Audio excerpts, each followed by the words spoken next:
3 آدمی سفر پر نکلتے ہیں، رات کے وقت ایک غار میں جا کر بیٹھتے ہیں کہ رات کا قیام اس غار میں ہوگا۔ اب ہوتا یہ ہے کہ بڑا سا پتھر آتا ہے اور غار کے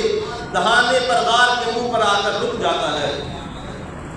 اب یہ 3 آدمی ہیں، تینوں اس غار کے اندر پھنس جاتے ہیں۔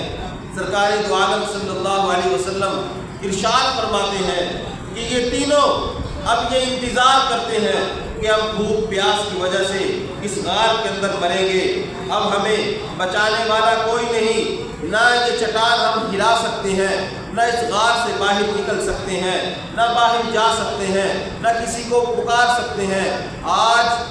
ہمارا شاید آخری دن ہو، یا کل آخری دن ہو، یا پرسوں آخری دن ہو، بس ہم نے سلکتے ہوئے بلکتے ہوئے یہی مرنا ہے۔ پھر وہ مشورہ کرتے ہیں، مشورے میں یہ طے پاتا ہے کہ ہم اللہ سے دعا تو کر سکتے ہیں، ہم اللہ سے دعا کرتے ہیں، اور ہر شخص جو اس نے زندگی میں کوئی نیک عمل کیا ہو، کوئی نیکی کا کام کیا ہو اور اس نے اخلاص کے ساتھ کیا ہو، وہ اللہ سے اس عمل کا واسطہ دے کر دعا کرے۔ وہ تو اگر چاہے ہمیں اس مشکل سے نجات عطا کر سکتا ہے، وہ چاہے ہمیں نئی زندگی عطا کر سکتا ہے، وہ چاہے اس پتھر کو یہاں سے ہٹا سکتا ہے، وہ چاہے ہمیں اس غار سے باہر نکال سکتا ہے۔ سب کھڑے ہو کر اپنی اپنی زبان میں اللہ سے فریاد کرے، اللہ سے مانگے۔ ایک شخص کھڑا ہوتا ہے، کھڑا ہو کر دامن پھیلا کر، باہیں پھیلا کر اللہ سے پکار کر کہتا ہے، باری تعالیٰ آپ کو معلوم ہے کہ میں ایک ذی وجاہت شخص تھا،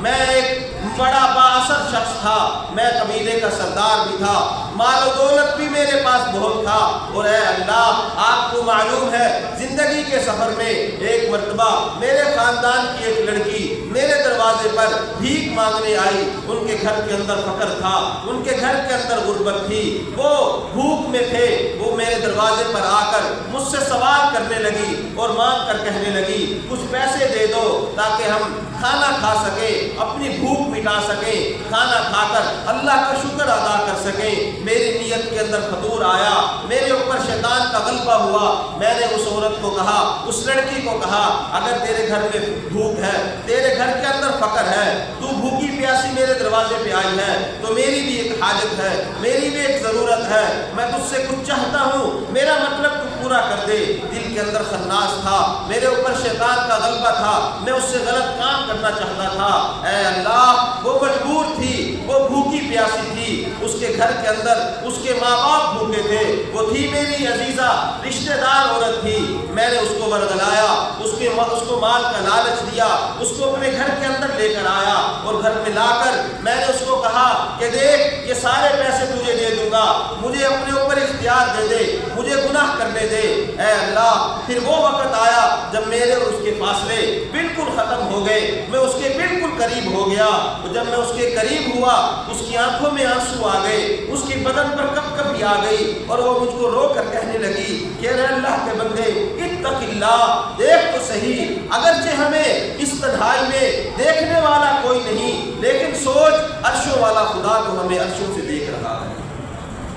وہ تو دیکھ رہا ہے۔ اتق اللہ، اللہ سے ڈر۔ اے اللہ مجھے اس کا یہ جملہ سننا تھا، میرے بدن پر کپ کپی آ گئی اور میں فوراً اس سے پیچھے ہٹا، میں نے غلط کام نہ کیا، میں روتا ہوا چلا گیا اور میں نے وہ پیسے بھی اسے دے دیے، وہ مال بھی اسے دے دیا۔ اے اللہ میرے پاس اور کوئی عمل نہیں، اے اللہ جب میں تیرے سے ڈرا تھا اور میں نے ڈرتے ہوئے اس کمرے سے نکلتے ہوئے استغفر اللہ کہا تھا اور کہا تھا مولا میں تجھے ناراض نہ کروں گا، میں تجھ سے رشتہ ناتا نہ توڑوں گا۔ اے اللہ اگر میرا عمل تجھے پسند آیا تھا، اگر وہ عمل میرا تجھے محبوب لگا تھا، اگر اس عمل کو تو نے پسند کر لیا تھا تو اس مصیبت سے نجات عطا کر دے۔ یہ جملہ کہنا تھا، وہ غار کا پتھر تھوڑا سا سرک گیا۔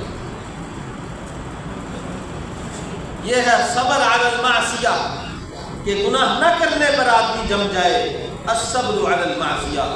اب اس پر مدد آئی ہے، پتھر ذرا سا سرکا ہے، دوسرا آدمی کھڑا ہوتا ہے، وہ بھی باہیں پھیلاتا ہے اور اللہ سے فریاد کرتا ہے، باری تعالیٰ آپ کو معلوم ہے کہ میں بکریاں چرانے والا ہوں، بکریاں چراتا ہوں، بکریاں چرا کر میرا گزر بسر ہوتا ہے۔ اور اے اللہ آپ کو یہ بھی معلوم ہے کہ میری ایک عادت تھی کہ میں جب بکریاں چرا کر گھر واپس آتا بکریوں کا دودھ نکالتا اور دودھ نکال کر اپنے بوڑھے ماں باپ کو پہلے پیش کرتا، اس کے بعد اپنے بچوں کو پلایا کرتا۔ اے اللہ ایک دن ایسا بھی آیا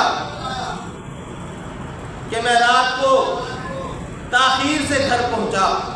بکریوں کا دودھ نکالا، اپنے والدین کی خدمت میں پہنچا، میرے دونوں بوڑھے والدین سو چکے تھے، میں ان کے سرہانے دودھ کا پیالہ لے کر کھڑا رہا۔ مولا میرے بچے آئے، وہ کہتے رہے ابا دودھ پلا دے، میں نے ان کو دودھ نہ پلایا۔ میں ساری رات اپنے والدین کے جاگنے کا انتظار کرتا رہا، صبح کے وقت میرے والدین جاگے، میں نے ان کو دودھ پیش کیا، اس کے بعد اپنے بچوں کو دودھ پیش کیا۔ اے اللہ اگر یہ والدین کی خدمت تجھے پسند آئی تھی اور اگر تو نے میرے اس عمل کو پسند کیا تھا، اے اللہ اس مصیبت سے نجات عطا فرما دے، یہ غار کا پتھر یہاں سے سرک جائے، ہم اس غار سے باہر چلے جائیں۔ اس کا یہ کہنا تھا، اللہ تعالیٰ نے اس غار کے پتھر کو اور سرکا دیا اور ہٹا دیا، لیکن ابھی اتنا نہ ہٹا تھا کہ یہ باہر جا سکتے۔ تیسرا آدمی کھڑا ہوتا ہے، کھڑا ہو کر کہتا ہے اے اللہ آپ جانتے ہیں میں ایک تاجر شخص تھا، میرے ہاں لوگ مزدوری کیا کرتے تھے، ایک مزدور آیا، اس نے میرے ہاں آ کر مزدوری کی، لیکن وہ اجرت لیے بغیر چلا گیا، میں نے اس کے پیسے کو کام میں لگایا اور اس کا منافع بھی کام میں لگایا، اس کا مال اتنا بڑھ گیا کہ وہ 2-3 سال کے بعد جب اپنی اجرت لینے آیا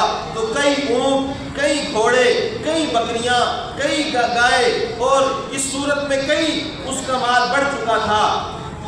اس نے آ کر مجھ سے اپنی اجرت کا سوال کیا، میں نے کہا یہ جتنے گھوڑے کھڑے ہیں، یہ جتنے اونٹ کھڑے ہیں، یہ جتنی بکریاں کھڑی ہیں، یہ تیرا مال ہے، تو لے جانا چاہتا ہے لے جا۔ اس نے سارا کچھ